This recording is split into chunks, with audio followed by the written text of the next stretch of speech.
guys, so papunta kami ngayon sa hospital para mag-check, follow-up check-up namin ni Muda. Hi, Mami! Mami! So, kasama ko ngayon si Mami kasi pati rin siya. So, ako is may hyperthyroidism. Then, si Mami is hypo. So, naglalakad lang kami dahil nga tignan nyo naman kasi yung katawan ni Mudra Bells. Hindi ko naman maisakay yan sa motor. So, mag-isa lang. So, naglalakad na lang kami. Malapit lang naman. Kaso nakakapagod.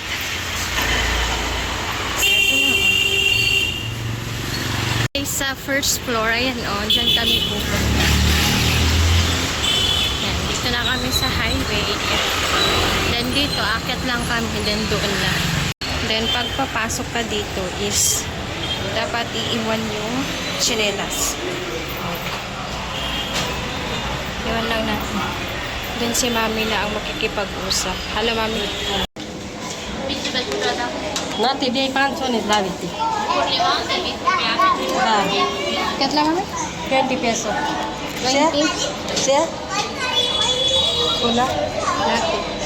Auto report lewan tegi ko.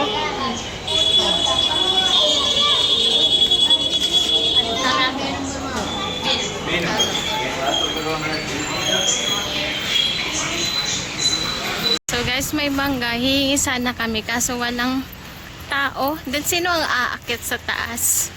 Ayan o, dito lang siya sa highway.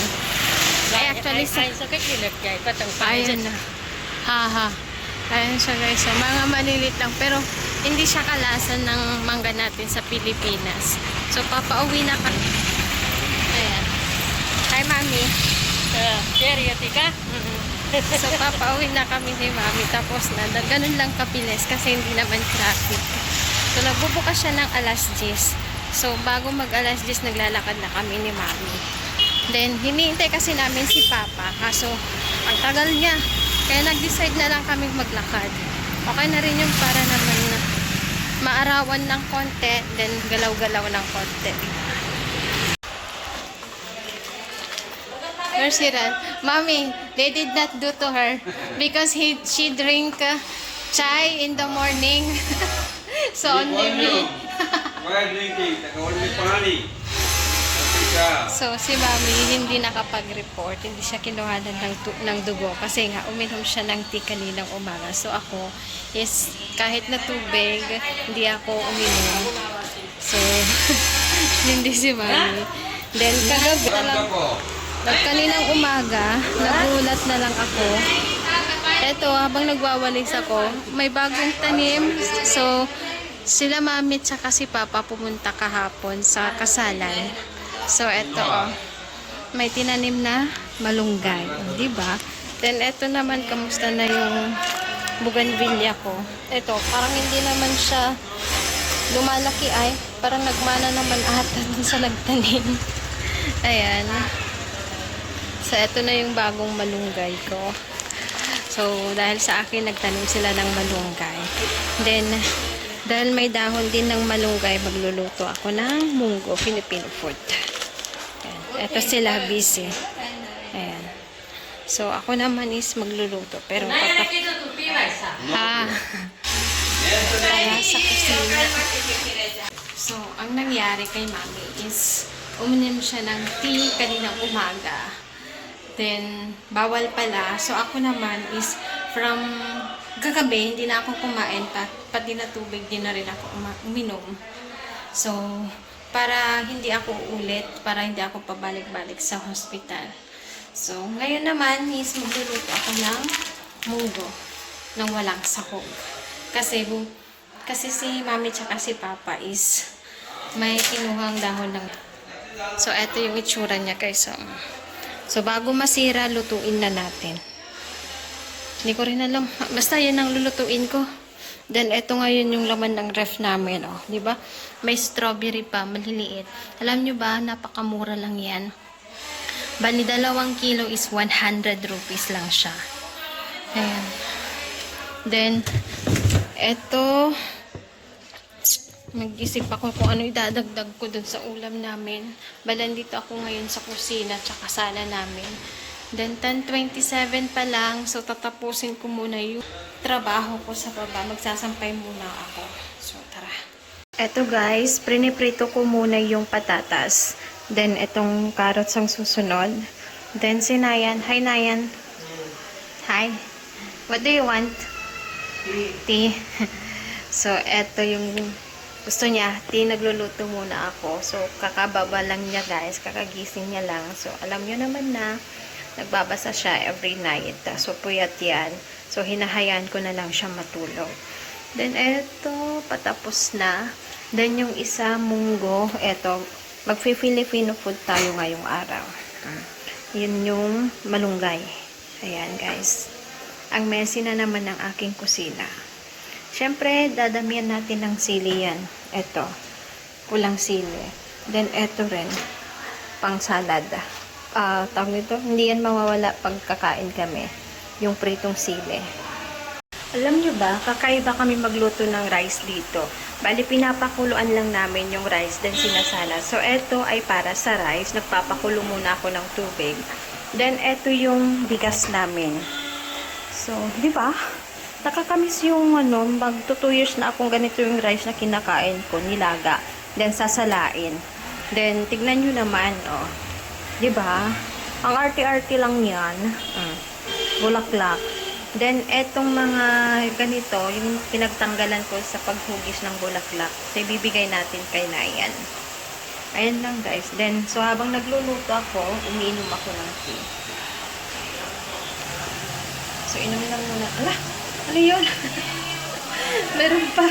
May ebidensyang kumain ng patatas. So, inom lang tayo ng tea, guys. Hindi na siya mainit. Hindi na masarap. Sarap. Sarap na rin.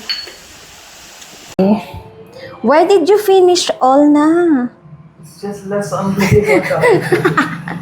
So, eto guys, yung binigay ko sa kanya. So, eto, yung nagtanggalan ng pagkaka-shape nito, oh. So, prinito ko, then binigay ko to sa lakumag na to. Hi. It's pollo French fries. It's French fries. With pollo. Nay, what? Pollo. What is polio? If you have pollo, your bones will be very thin. Lutay-tay daw, guys. Para daw siya polio.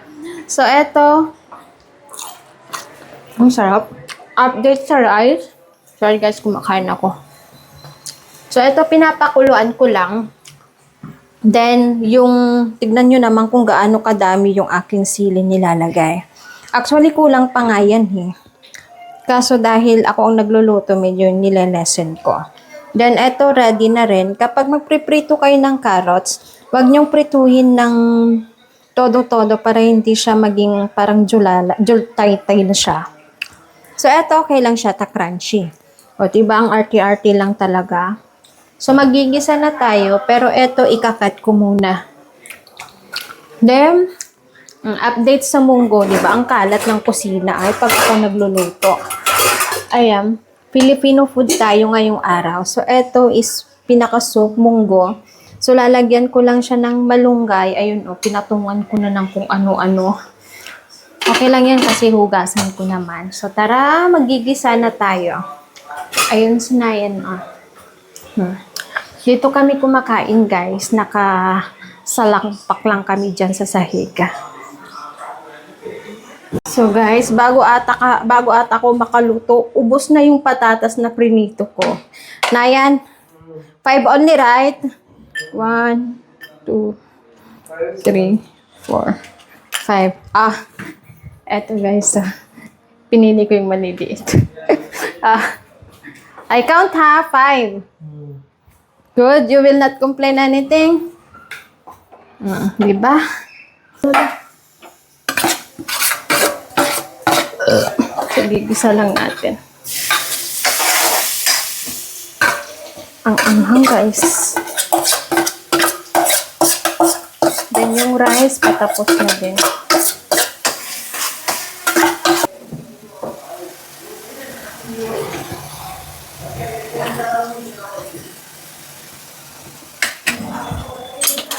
Nakalimutan ko, guys. Prito. Man, tanggalin ko na lang ito pagkatapos. Then, sibuyas.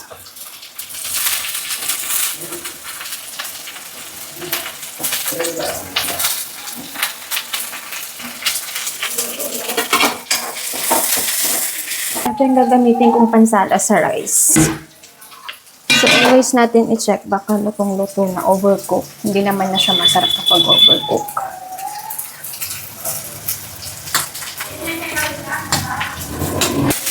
Lagyan natin ng butter. Para masarap.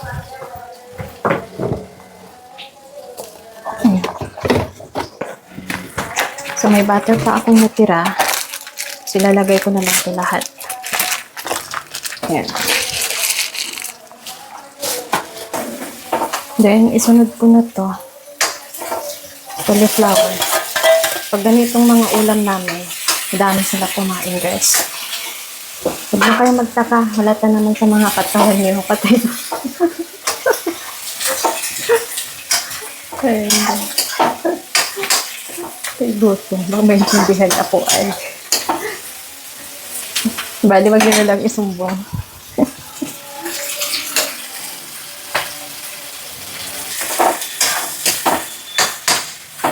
Lutuin ko lang tong cauliflower. Then, sunod ko na yung cabbage tsaka onion leaves. Sasalain ko lang to para matanggal yung tubig. Ubos yan talaga. Isang ganito, yung kakainin naming rice. Ubos yan, guys. Sigurado ako. Kasi, Filipino food eh. So, guys, patapos na to. So, ilalagay na natin. Timplahan muna natin bago natin ilagay yung cabbage. So, ito yung gamit kong toyo dito sa India. Iba yung lasa niya talaga compare sa ginagamit natin sa Pinas. Ayun, hindi po ata mabuksan. Ayan. So, konti lang. Bahala na kayo kung gaano kadami. So, konti na ilalagay natin. Kailangan natin tansyahin. Then, meron din akong betchin. Konti lang din. Paubos na. Then, ilagay na natin itong cabbage natin. Cabbage at saka onion leaves. Kapag mga ganitong pagkain ang niluluto ko dito sa India, ay, taob ang kaldero, guys. Then, minsan may nauubusan pa. Ayan. Timplado na to. Lagyan ko na lang ng paminta sa huli. Then, ihuhuli natin itong ilagay. Ang gagamit ako nito. Hansi. Hansi ang tawag dito sa pang-ipit na to. Ayan. Huwag natin siyang masyadong overcook. Mas masarap talaga kapag medyo crunchy-crunchy pa kapag kinain mo. Half cook lang.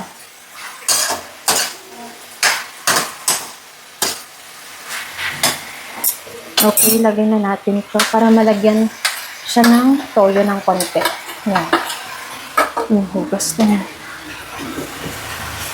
Lagyan natin ng asin. Kasi yung toyo hindi siya, hindi ko maintindihan lasa. Toyo pa rin siya, pero iba yung lasa talaga ng toyo natin sa Pinas. Okay. Then, lagyan na natin siya ng konting gravy.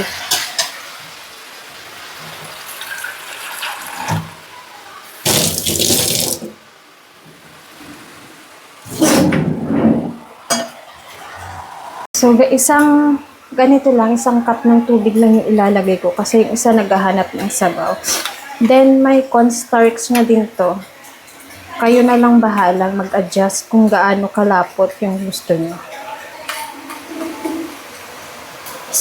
Salain natin. Yung pansala pa. Ito. Para hindi magbuo-buo.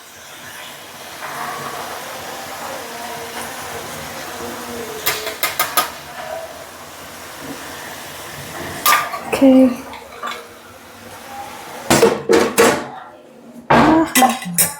Then, paminta.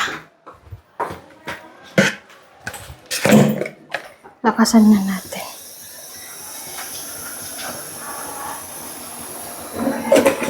Okay na to. Kakain na.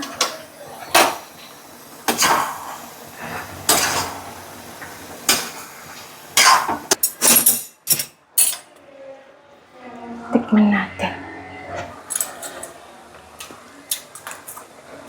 Sarap. Ito yung itsura ng chop suey ko guys na walang sahog. Then ganyan kadami yung rice. Then ito naman yung munggo. Ayan. So kakain na kami guys. Then ito naman is dud tsaka buttermilk. So kakain muna tayo guys.